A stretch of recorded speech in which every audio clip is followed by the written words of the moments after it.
Ah. Has anything changed? The clock tower. Time. Interesting. いつも気使うたりやがって、そんなに俺のことが嫌いかよ。もういい、師匠のところに帰る。Oh no. Burn. What did you do? なんだうるせえな。血は喧嘩か？ Lovebirds. 今日フェルンの誕生日なんだけど、シュタルクがプレゼント用意していなくてね。Ah.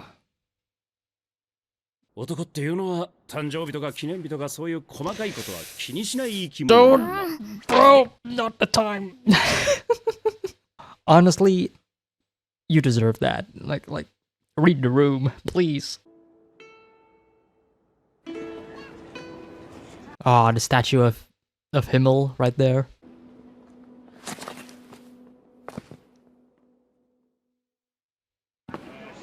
I love that little editing there. Like the sound just kind of went silent just for a bit. シュタルクは見つかったのか？広場にいたのですが。She did, but she didn't go to him. あいつはガキなんだ。察しは良くないぞ。Yeah. 仲直りしたいんだろ？思いってのは言葉にしないと伝わらないんだぜ。That too. 蹴ってすみませんでした。Nice. She apologizes. Love this music playing in the back as well. 本当は一緒に選びに行きたかったんだ。あんなこと言ったらまた嫌がられるかもと思って言い出せなかったんだ。This is great. すみませんでした。私の方こそ言い過ぎました。いいって。Bro, this music though. Ooh. The color tone for this is also perfect. The purple and the orange. The golden hour of... Frieren, you're being a bit of a... 盗み見かよ。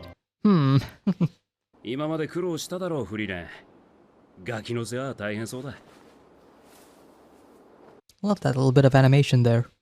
フェルンはハイターに育てられたからね。I love that animation of her just going down. That was fun. 好き嫌い多いし、やめろ。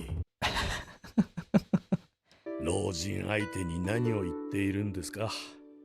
年を取ると自然とこうなるんですよ。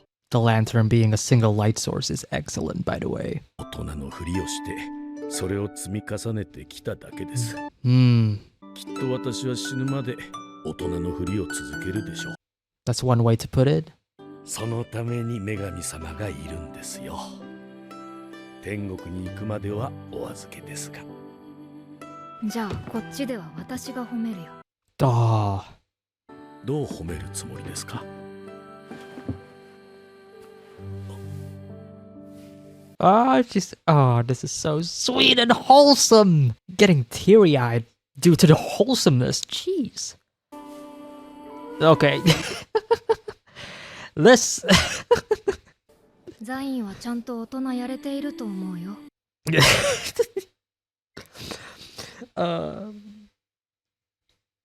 これがお姉さんからだったら最高だったんだけどな。ならよかった。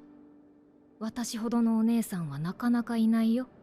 That's what Fern gave him. The bracelet was from Fern. The one that he saw. The one that he was wearing. Okay, gotcha. ブレスレット新しく買ったの？ Oh, she's embarrassed. 私同じデザインの指輪持ってるよ。Oh. メルにもらったんだ。Here we go. どこにあったかな？ Please don't lose it. Come on. あれ？ Oh no. It's somewhere here. あった。 There it is.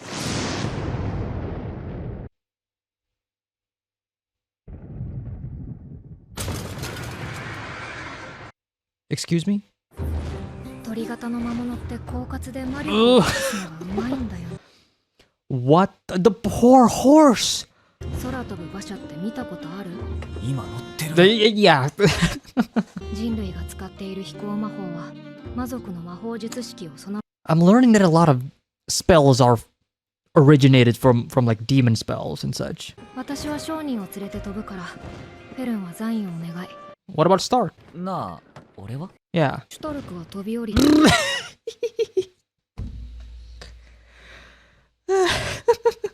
死ぬに決まってんだろ Bro, you were fighting a dragon a couple of episodes ago. You'll be fine. アイゼンは自由落下程度ならどんな高さでも無傷だったよ Bro, he went head first. なんなのこいつ。ハイターがドン引きして I was appalled again. 獲物を地面に叩きつけて狩りをするタイプの魔物だぜ。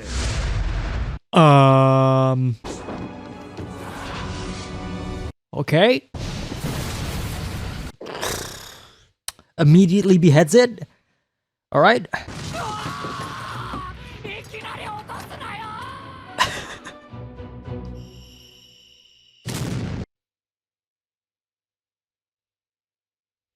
I'm sure they're fine. The poor horse. At least the horse. No, the horse is fine. That's all that matters. むしろ感謝しています。私一人では死んでいましたから。Yeah. Hopefully the ring is still, you know, in their possession, because otherwise that'll be quite a shame if the ring was lost. あれおかしいな Ah, no. Really hope that she gets the ring back. It's one of the things that I've been dying to talk about since the first episode. 私が好きに選んでほしいと言ったのでおう、なるほどな。 Naruhodo na. 一番苦労する。Dude, this bro talk. I love it. お色伺いながらの3時間生きた心地がしなかった全部聞こえてる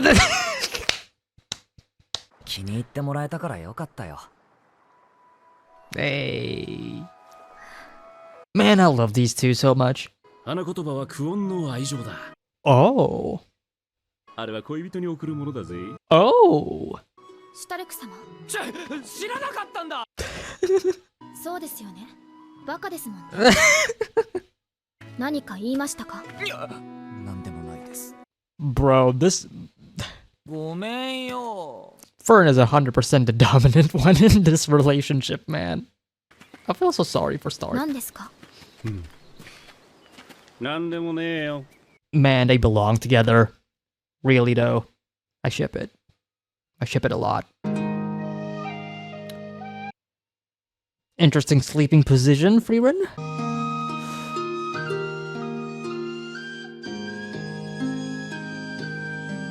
Still searching for the ring, I see.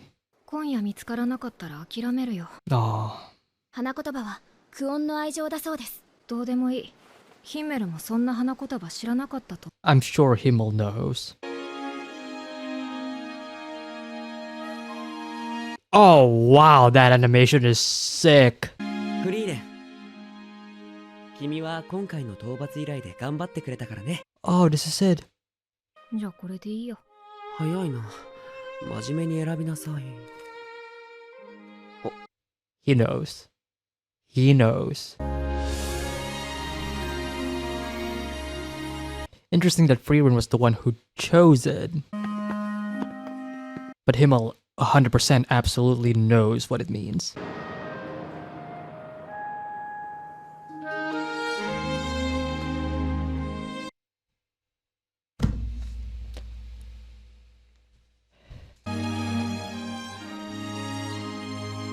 Stop. Stop it. Stop it. I'm gonna cry. Stop it.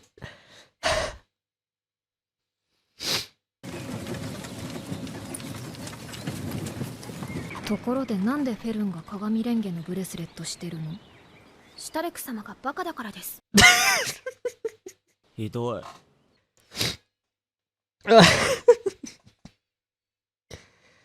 These two. Oh, man. That was sweet. That was very sweet. What a fantastic episode of Frieren. This is why I love this show. These types of episodes, this is why I love this show. It's such a good... It's such a feel-good episode. It's the type of episode where we're just spending time learning about our characters, where we learn a bit about their past, what they're gonna do in the present in regards to that past, and then seeing how much they develop as characters themselves. And it's done in such a very sweet and beautiful manner that just... it'll just make you happy and smile. And I love how this episode we are really focusing on the relationships between our main characters. Before this, like back when episode 1 or 2, or when we first met Stark and we see their dynamic, we see how they interact with one another, we can joke around or we can speculate about like their feelings, their opinions on each other. Like Frieren and Himmel, obviously they have a thing, or at least Himmel definitely has a thing for Frieren, but we just don't know to what extent, especially in regards to Frieren's feelings for him. Like we know about the ring in the beginning in episode 1, but we just don't know much about it yet. And then of course we have Stark and Fern.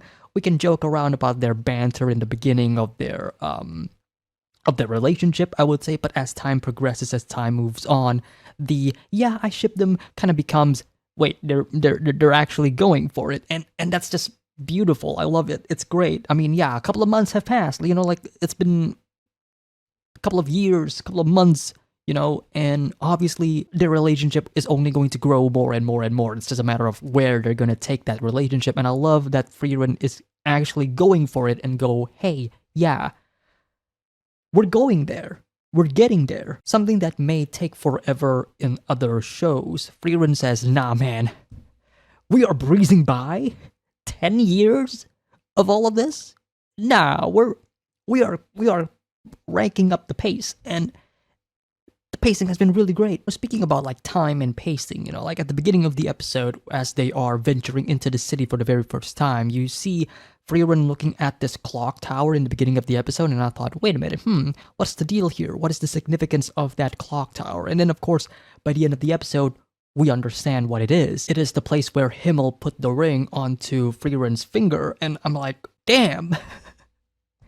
Talk about a very memorable place for Frieren, right? And talking a bit about like this specific moment itself, my god, it is so beautiful. Frieren knows the show. Frieren knows how to use the color palette to its like absolute advantage, and this is one of those moments. You see plenty of times where the show uses these more pastel colors, ones that are more light purple, pinkish, prominent colors that the show uses during a sunset or sunrise. We've seen that before, and it just adds this air of magical beauty, in my opinion, and it just completely elevates this entire scene to its like utmost potential. Like the colors, the music as well. Like, I mean, I think I've praised Evan Call so many times already, but my god, the music, the orchestra, just to accompany all of this, it is transported. I would even say that a lot of the quote-unquote magical moments of the show wouldn't be as magical if not for the soundtrack that is used during those specific moments. Like,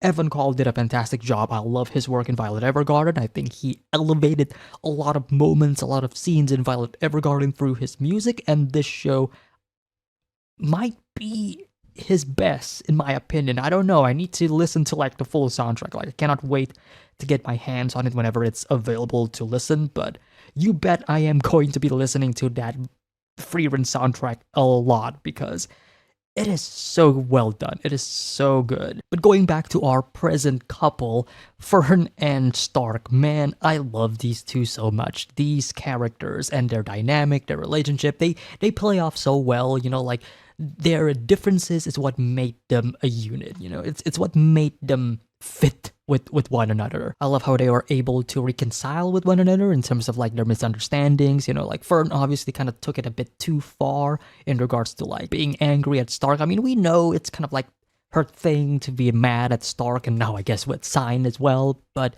this time it's obvious that Fern kind of went a bit too personal, but still though, I love that she was able to reconcile with that. I love that Stark is also, apologizing that, hey, yeah, I'm sorry that I wasn't able to do it, not because that I didn't want to, but because he doesn't really know what to choose. And speaking of Stark, I love how in the beginning of the episode, we see him just sitting right beside the statue of Himmel the hero. I really love that. I love that there is this constant show of admiration of Stark to Himmel, because obviously Himmel is like a hero to him. I mean, yeah, sure, he was being trained by Eisen, but still though, the role model of a warrior, the hero of the known world, you know, the one who vanquished the demon lord along with his party members. It's obvious that Himmel is the one who gets praised the most out of all of the other party members because he is the leader of the party members. But it's this admiration of, you know, like a fellow warrior and such, and having Himmel's presence just, you know, behind Stark, kind of like looking out for him and such, or as if Stark is seeking out Himmel, like needing that, figuratively, the need of like support from like someone who he admires. I really love that touch. I really thought the part where Heiter talks about how he's just pretending to be a grown-up because there are children and children needs grown-ups. You know, I really love that. I think what a lot of younger people don't understand is that older people are just like us. You know, like if you're a younger person, you know, maybe you're a teenager, maybe you're even younger, and you know, like you look at, you know, like the older people and you're like, why do these people don't understand or whatever. Like, you also got to realize that they're just struggling to live as much as we are, you know, like grown-ups are just children who are older. That's pretty much it. Just because, you know, like it's not like they understand the world. No, they're still figuring things out, you know, like we're going to be in their age as well, you know, like once we do grow up, we're going to be in that exact same position and we're going to be like, what do we do? What do we do? Why are we here? Why are we still in this world? Like, seriously. So I really love that line of Heiter, you know, saying that I'm just pretending to be a grown-up, because it's the idea of there's no such thing as a grown-up. Everybody's like the same. It's just a matter of we need somebody to act the mature part so that the children can feel safe, so that they can feel like they are being protected, so that they can feel like there are other, so that they can admire and they can look up to somebody as an example. You know, like somebody has to fit in that role, and that is exactly what Heiter is doing in regards to Fern, obviously. And I really love that. I just love the idea of that, and I love that this is a sign of like character growth for Heiter as well, you know, because like you can definitely imagine Heiter as he was a younger person, a younger priest, you know, like he can do whatever he wants because, you know, like freedom, you know, like I was the hero that defeated the Demon King as well, you know, like he can do whatever he wants, but then as he grows older, he starts to fit in this more mature role, and he understands like, okay, this is my new role in society, and this is what I need to do, right? Like you cannot just ignore all of this. I can't just be childish all the time. I need to quote unquote grow up, you know, and I love that. And after we left that city, we got roped into like a really random event, like a giant bird just kind of took their carriage along with the horse and the merchant and everybody in them. I thought that was kind of cool, you know, like they're just frolicking around, you know, they're just wandering off into their next destination, and then suddenly random shit happens, because that is just how it works. Random shit happens. It's not like everything is like a preset of like, okay, this needs to happen and that does not need to happen and all that. No, it makes the world of Frieren feel more alive, in my opinion, because it goes to show that randomness is a part of this world, and that is exactly how it feels. But you know, a conversation that Frieren mentioned during this moment that kind of caught my eye is that there is this notion of a lot of magic spells that we learn, or at least in the world of Frieren, mostly originated from like demon magic. You know, like we saw Qual and what he did with Zoltrak, and now Zoltrak is just a basic attack spell, if you will. But then Frieren also mentions, you know, stuff like flight is also something that we learn from the demons. You know, like flight has always been like something that feels commonplace in a lot of fantasy magical settings, you know, like, oh, the ability to fly or the ability to levitate and such, you know, like that feels normal. But Frieren, the story of Frieren and its world building is just incredible, because it takes a lot of like really familiar things and then just makes it its own. And I thought this was just really excellent lore building, you know, like, yeah, most of our magical abilities and powers all came from demon kind, or at least some of them, at least the ones that we know of, right? And I just thought that was just really cool. I thought that was just cool. When the episode progresses and then we see them, you know, eventually defeating the bird, and then they kind of have to fix the wagon again, I really like how much Frieren is looking for this ring because it means so much. Even if Frieren says, you know, if we don't find it today, then I'm just gonna, you know, I'm just gonna give it up. You know, I'm just gonna give up. You know, I'm just not gonna look for it anymore if we don't found it like today. And I thought, it's gonna bullshit. Come on, Frieren. I know you're gonna feel something if you don't find that ring, you know, and obviously she did. And it is at this moment where we definitely see her determination of like, yeah, she means it. She absolutely wants to find that ring no matter what. I mean, you can definitely look at her eyes and her action and you know how much that ring means to her.